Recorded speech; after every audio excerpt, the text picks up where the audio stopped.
Ancient Lights by Elджernon Blэkвуд. From Southwater, where he left the train, the road led due west.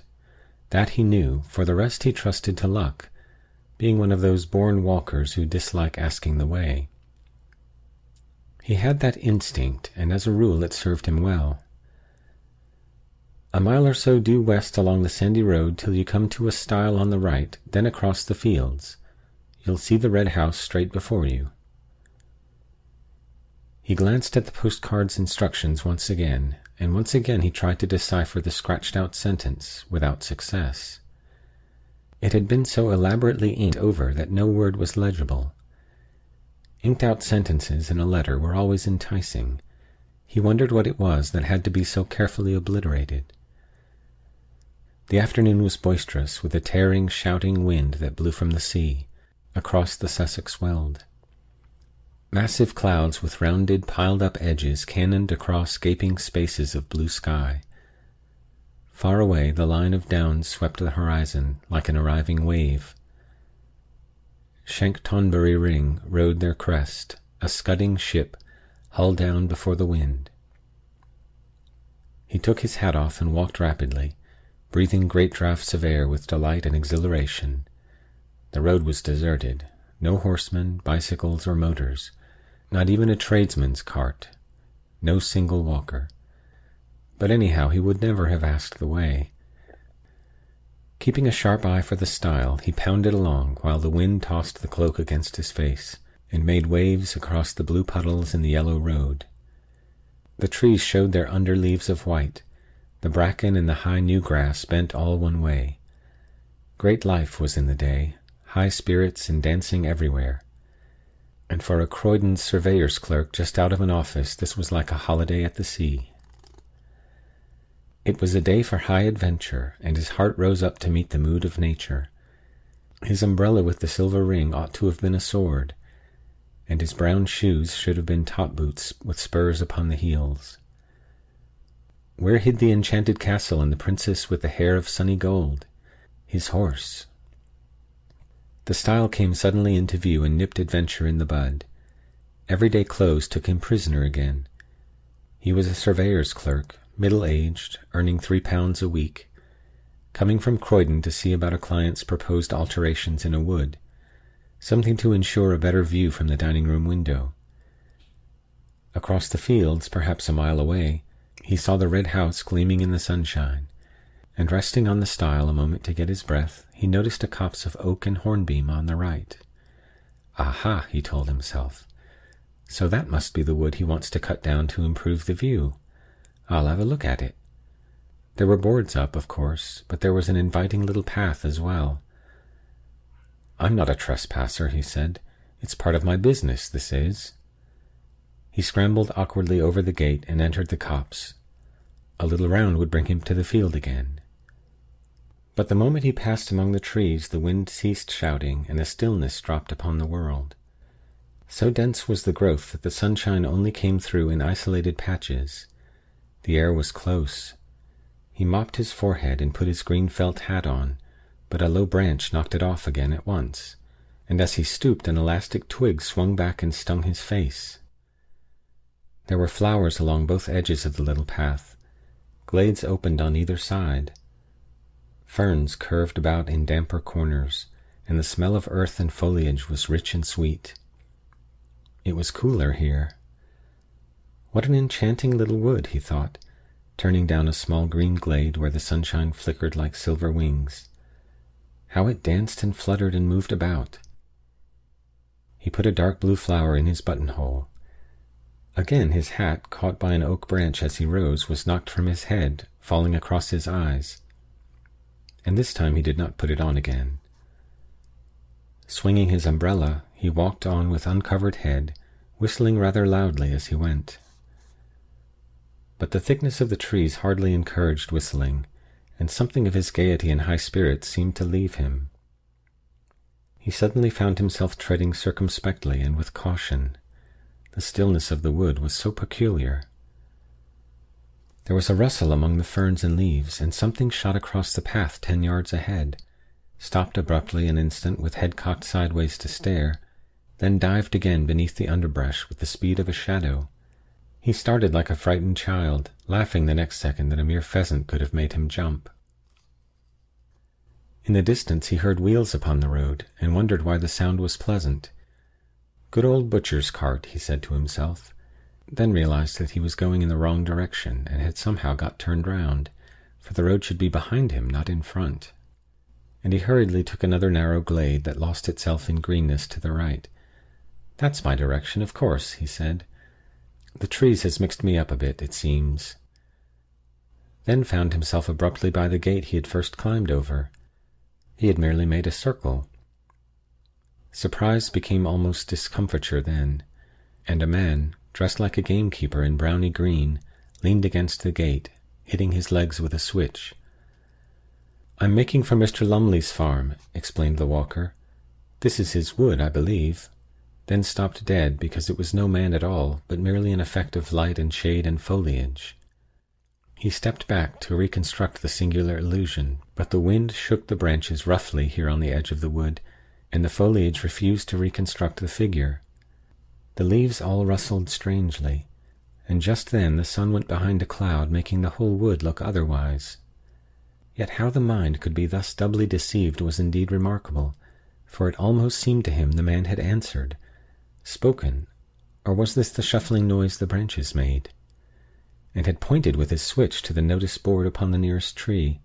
The words rang on in his head, but of course he had imagined them. "No, it's not his wood, it's ours." And some village wit, moreover, had changed the lettering on the weather-beaten board, for it read quite plainly, "Trespassers will be persecuted." And while the astonished clerk read the words and chuckled, he said to himself, thinking what a tale he'd have to tell his wife and children later, "The blooming wood has tried to chuck me out, but I'll go in again. Why, it's only a matter of a square acre at most. I'm bound to reach the fields on the other side if I keep straight on." He remembered his position in the office. He had a certain dignity to maintain. The cloud passed from below the sun, and the light splashed suddenly in all manner of unlikely places. The man went straight on. He felt a touch of puzzling confusion somewhere. This way the copse had of shifting from sunshine into shadow doubtless troubled sight a little. To his relief at last, a new glade opened through the trees and disclosed the fields with a glimpse of the red house in the distance at the far end. But a little wicket gate that stood across the path had first to be climbed, and as he scrambled heavily over, for it would not open, he got the astonishing feeling that it slid off sideways beneath his weight and towards the wood. Like the moving staircases at Harrod's and Earl's Court, it began to glide off with him. It was quite horrible. He made a violent effort to get down before it carried him into the trees, but his feet became entangled with the bars and umbrella, so that he fell heavily upon the farther side, arms spread across the grass and nettles, boots clutched between the first and second bars.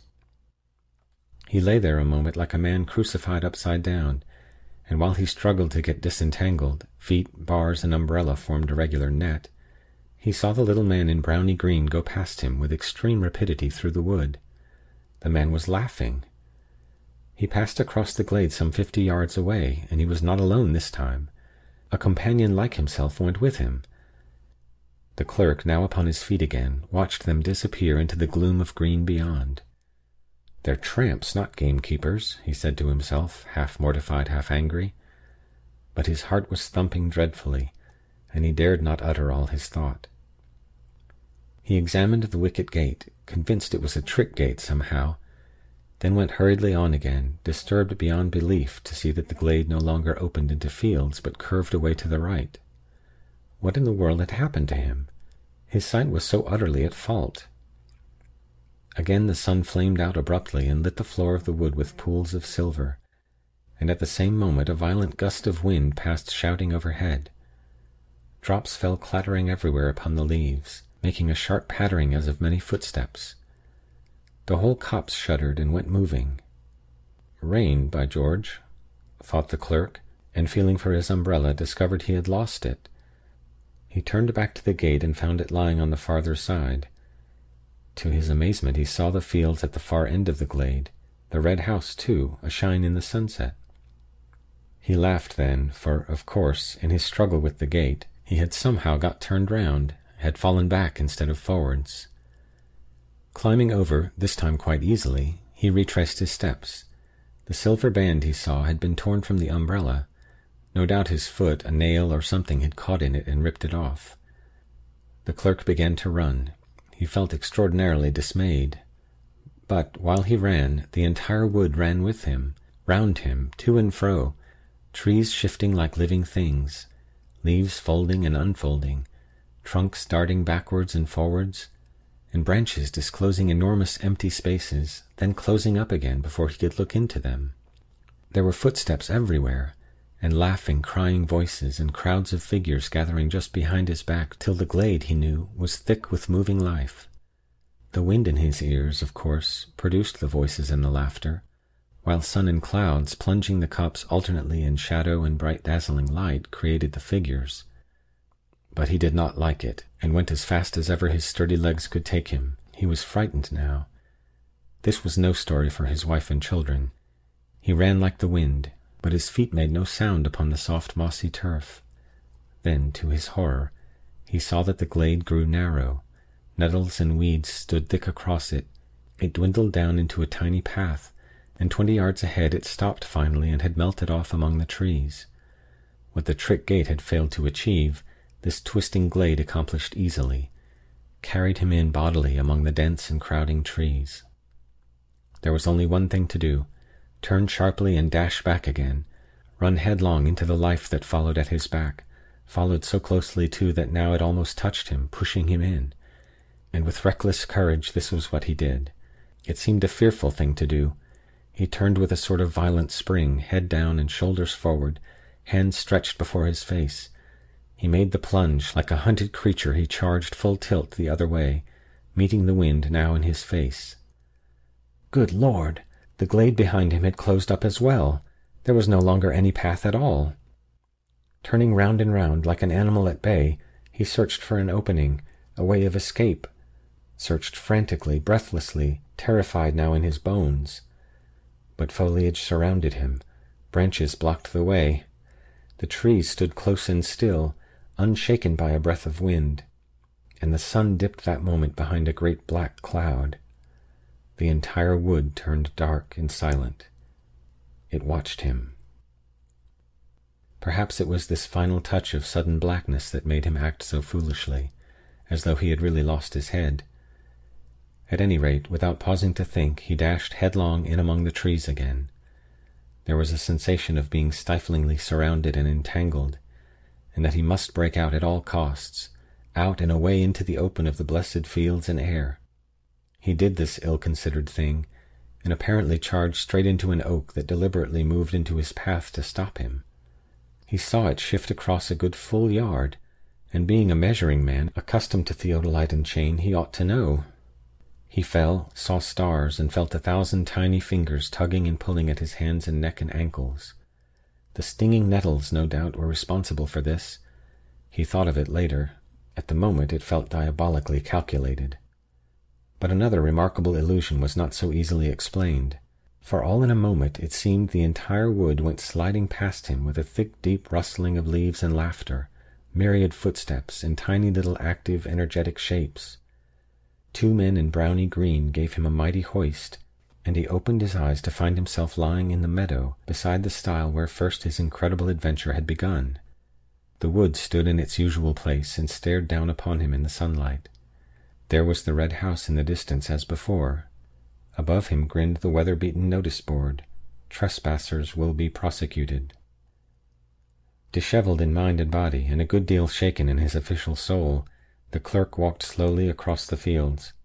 But on the way he glanced once more at the postcard of instructions, and saw with dull amazement that the inked-out sentence was quite legible after all beneath the scratches made across it. "There is a short cut through the wood I want to cut down, if you care to take it."